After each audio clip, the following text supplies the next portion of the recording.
And I don't want to say that you're justifying or apologizing for female child rapists, also known as pedophiles, but I mean, I'm just not going to go there. I'm not going to argue the nuances of adult female rape versus pedophilia.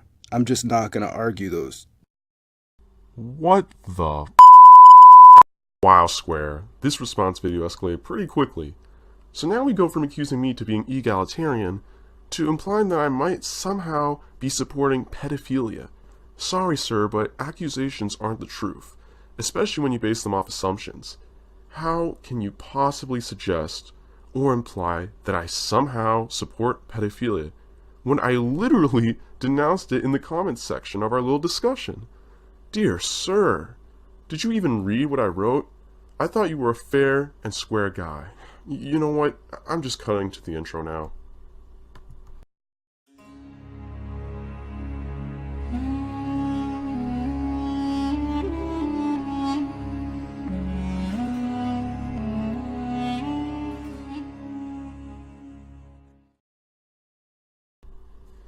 Oh my.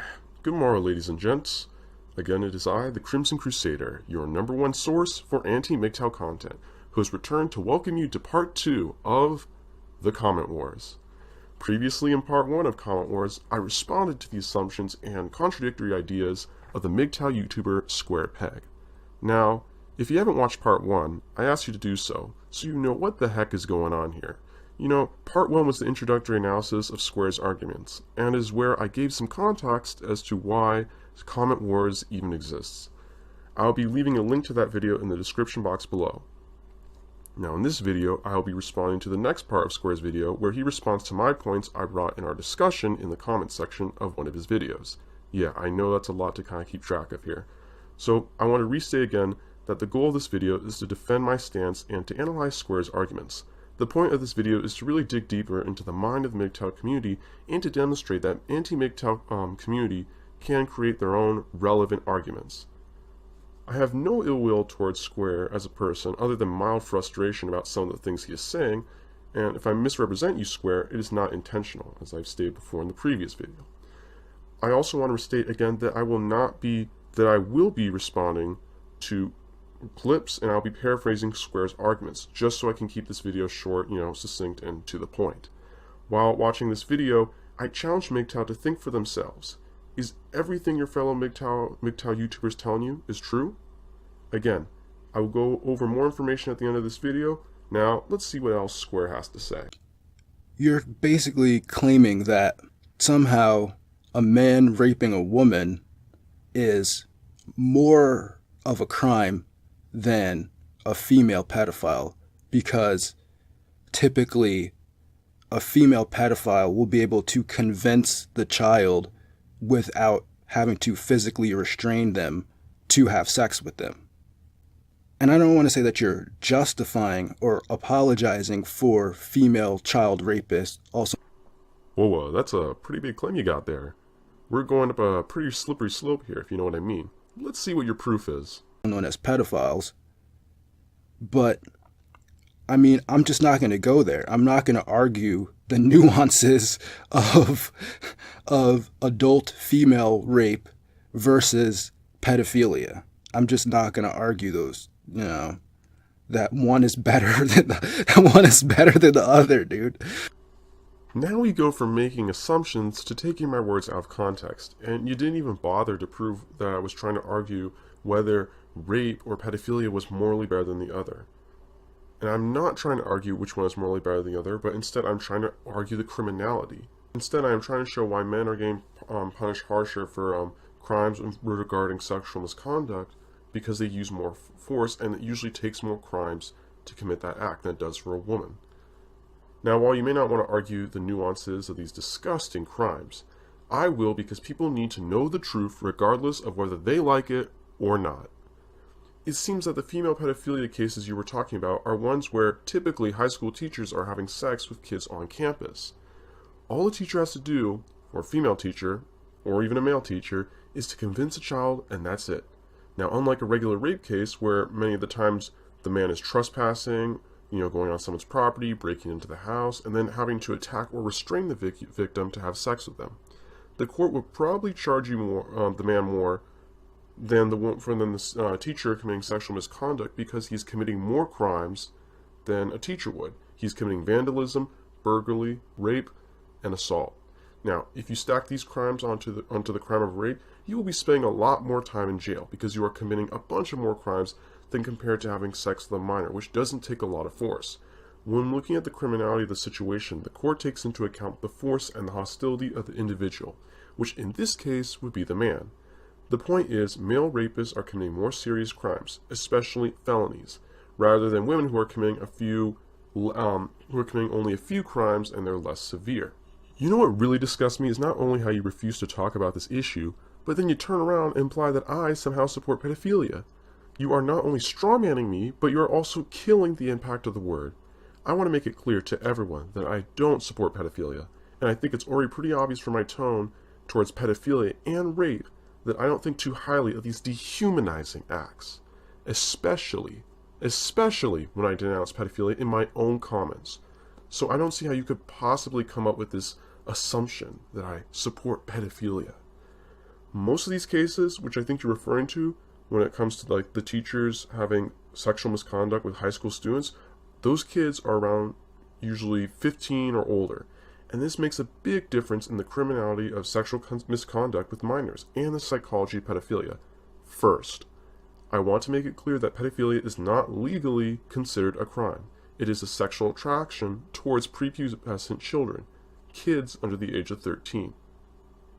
Just because you are or want to do something, or you are attracted to doing something, doesn't make it a crime. For example, I may be attracted to the idea of wanting to rob banks, but that doesn't make me a bank robber.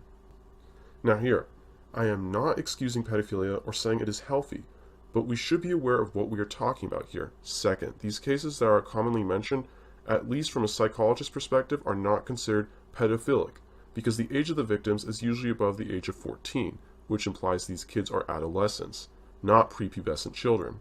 Now this is not considered pedophilia, but is actually considered psychologically epiphilia, which is having sexual attraction towards people who are between the ages of 15 and 19. This is considered less severe because the victim is older. Third, if you look at the criminality of these cases, these female teachers are getting punished less because not all of them are child molesters. Some of these women are not considered child molesters because many of them are actually committing statutory rape, which is less severe. The legal definition of this varies from state to state, but is basically defined as an adult having sex with a minor past the age of puberty. The two requirements for determining this kind of rape depend on the age of the victim and the difference in age of the adult and the child. Statutory rape is considered a misdemeanor, while rape and child molestation are considered felonies. And this is a possible explanation why women are getting punished less, because they're committing a less severe crime. Now, I am not saying that pedophilia or rape is better than the other, but I'm trying to show you this from an objective legal standpoint. Okay, and I think the point to remember here is men and women commit crimes in different ways, and they must be punished accordingly and fairly, depending on the seriousness of the crime. I think it would actually be egalitarian for us to disregard the way a man and a woman commit a crime, the differences in how they commit a crime. Because the way you commit a crime and your motive for committing a crime really affects the way how serious the case is, such as, the difference between first-degree murder and third-degree murder. So overall, I find it ironic how I am being accused of supporting pedophilia when you don't even seem to understand what pedophilia actually is. The next point you try to prove is that the court systems are against men. You justify this from a specific statistic laid out by a criminologist, which finds that women are more likely to receive lighter sentences than men in the exact same crime because of gender bias, and you also admit that men are more likely to be violent. My question to you is, can you show me the statistic that you are using? And second, what would motivate a court to be actively biased towards men? Judges wanting to ruin men's lives is quite a stretch, especially when there is no clear motive for them to do so. I do agree with you that men are more likely to commit violent crimes because it comes from part of our masculine, aggressive nature. This could be a possible factor why men are getting harsher sentences. You said they are more likely to be violent, which means men are more likely to start fights and compete with other men. Men are more impulsive and rebellious, which makes them harder to control. Women, on the other hand, are easier to control because they are physically weaker and are more likely to submit to authority figures. And because of their compliance, courts might let them out earlier for causing less trouble. The courts seem to recognize these differences and take them into account when someone commits a crime, which shows the courts are not egalitarian. However, I believe that you are egalitarian when it comes to court systems because you seem to disregard how the psychology of a gender affects the circumstances regarding crimes committed by women. In the eyes of the court, psychology of a gender plays a huge role in the criminal justice system. What I find interesting is earlier you said you'd be using general statistics, and now you're saying you're using specific statistics.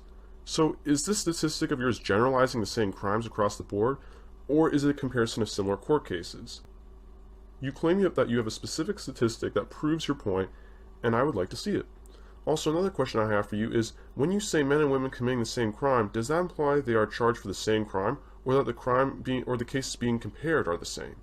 Even if your statistic is real, it still would not be enough to support your claim that men are receiving harsher sentences, which proves somehow that there's some sort of gender bias. While it is true that women are getting lighter sentences than men, and your statistic probably fails to take into account other factors that affect sentencing. While the criminal charges may be the same, have you ever taken into account the circumstances of the crimes? No crime is committed in the exact same way. If you're going to come up with this sort of claim, you need a lot of evidence. And to continue on my point, there are so many other factors that affect sentencing that it is very hard to just blame harsher sentencing on one factor. Does your statistic take into account the mental state of the perpetrators and their criminal history? These factors determine how much blame can be attributed to the perpetrator of the crime. Do you take into account the economic status of the defendant? The more money people have, the better their defense will usually be. Does your statistic take into account the prosecution and defense teams as well as the amount of evidence in the case? The skill of the defense lawyers determines how the court will perceive the defendant, which may give them a lighter sentence. The amount of evidence available determines how harshly the prosecution can charge the defendant, and the experience of the prosecutors determines how effective they will be at trying the person in a case. Do you even take into consideration race? Race in sentencing is still considered by many to show court bias. Does this statistic take into account the community and where the crime is committed? Some communities or cultures in the United States may find one crime not as severe as other people in another part of the country. For example, prostitution is seen as immoral by the state of California, but in Nevada, it is seen as something that is morally acceptable. These state differences demonstrate the power of perception in regards to court cases. These differences in culture or worldview determine how judges or a jury punish a person. Aside from culture, people have their own biases, which affect how people see the severity of the crime. Even if these factors are all taken into account and are controlled for an experimental study, it would be unrealistic to only look at how one specific factor affects sentencing rather than looking at the bigger picture. Square. If you believe in modern science, then you should adopt the scientific attitude of skepticism and curiosity. We need to be skeptical of what is presented to us, and we should qualify the evidence to make sure it is solid. People who believe in science should show curiosity and should explore other factors and take other possibilities into account to explain things. I agree with you that there is some corruption that exists in the court system, but to say that the whole court system in like the US or whatever is biased against men seems to be more of a theory than a fact. We can suspect there could be some corruption in certain courts, but we have no way to know for certain that there is an active bias against men in the courts. The problem that many MGTOW seem to have is they overlook the variety of factors that affect criminal sentencing. The problem with this is it creates a distorted view of reality that values putting one's own truth above the facts as they are. Your statistic cannot prove gynocentrism in the courts because you and your statistic probably don't take into account a few factors or all these factors I mentioned previously, that affect sentencing, which by excluding these factors will skew the reality of the situation.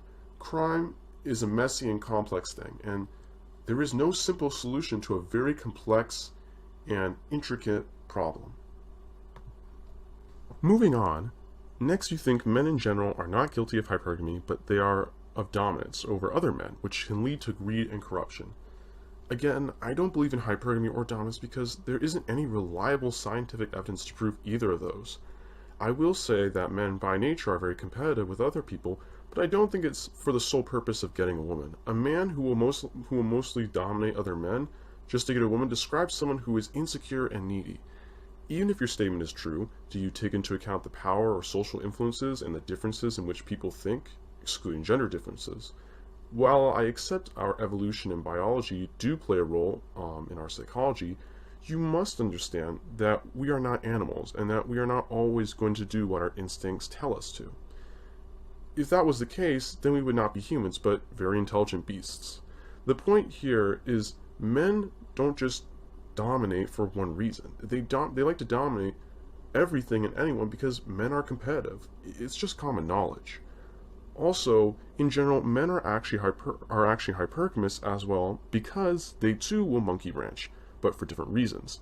If you think about society, especially men, determine the social status of women usually by their beauty. So the more beauty, the higher social status a woman has.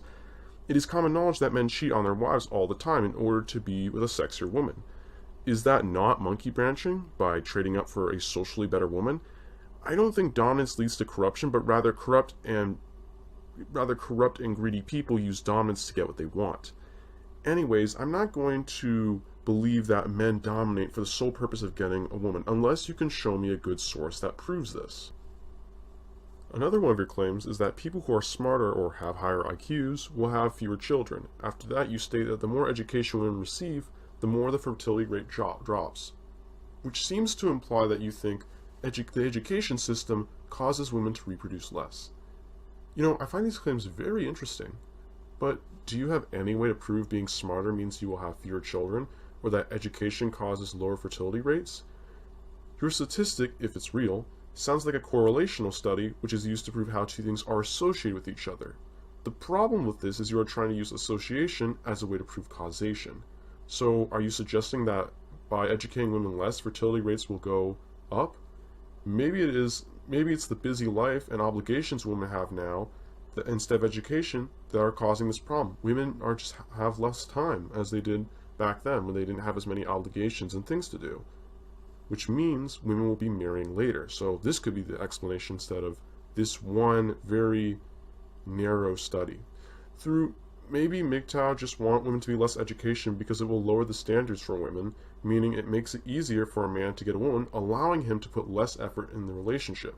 You know, if it's kind of lazy if you ask me, but, you know, while this is a theory, you have to wonder what is going through the head of MGTOW, especially with their negative view towards humanity and women, which I will be getting into and I will be proving in another part of the Comet Wars series. While it is true that education does contribute to decreasing fertility rates, and what I mean by that is like the amount of time people spend on education, the reason why fertility rates are dropping is not because men can't find good women or because of hypergamy, but from other factors that you fail to recognize. Education takes time away from raising a family or being part of a relationship, and in the hopes of people rather would invest their time in our modern society to put their hopes in finding a career and to be a productive member of society rather than raising a family. This causes women to get later married, which does lower fertility rates for women because they are getting older and are investing their time and energy in something else. But it's not just education that's doing this. You can look at other things, you know, obligations, you know, jobs, career. That's what's really kind of taking time away from the family. So it's really, I don't think it's really an education thing, but more of like our society and our culture is shifting. Now, you see here, the issue is not education, but, you know, time. In fact, I think it's better for both parents to receive a practical college education because they can apply things that they have learned from, you know, their experience in college, even if they're not in that career field. You know, other reasons why fertility rates have dropped is because of the 2008 recession, you know, because people didn't have the financial stability to raise kids, and because women, you know, with education had kids later. So that's another reason. So again, your statistic is probably a correlational study that shows the association between fertility rates and education, but again, it doesn't prove that the education institution is a problem, but rather it's the amount of time and energy that people choose to spend on education that causes this to happen, or, you know, other things as well. So now to address your other point about, you know, smarter people having less kids, if it is true that smart people are having fewer children, could it be that people who have fewer children are just smart people? You know, maybe it's just a coincidence. Not everything is, you know, not everything has to have there's not some sort of grand idea behind everything. Some things are just coincidental. Now, this goes back to the same point. You cannot prove causation without correlation. I don't think you can link a trait of being smart and use that to determine how many children people will have. You still haven't taken into account other factors such as the size of the family, culture, religion, all which, and the structure of the family, all which really, play a role in deciding how many children people will have. So I want you to show me the proof that suggests that intelligence is a direct cause of having fewer children. I'm stopping here because this video has gone on longer than I wanted to. We got through a lot of stuff today, but yes, there's still so much more to discuss. Here are some of my final thoughts about Square's arguments that we went over in this video. While many of his arguments sound logical, they are still very flawed because he doesn't take into account other possibilities and factors, which, distorts the truth here. Again, Square, you seem to misunderstand a lot of my arguments and you don't bring enough evidence to your claims. If you're going to make very big claims like you just did, you need to have airtight evidence. It is your responsibility to present very strong information if you're going to make such a big claim. And sadly, I'm just not seeing that.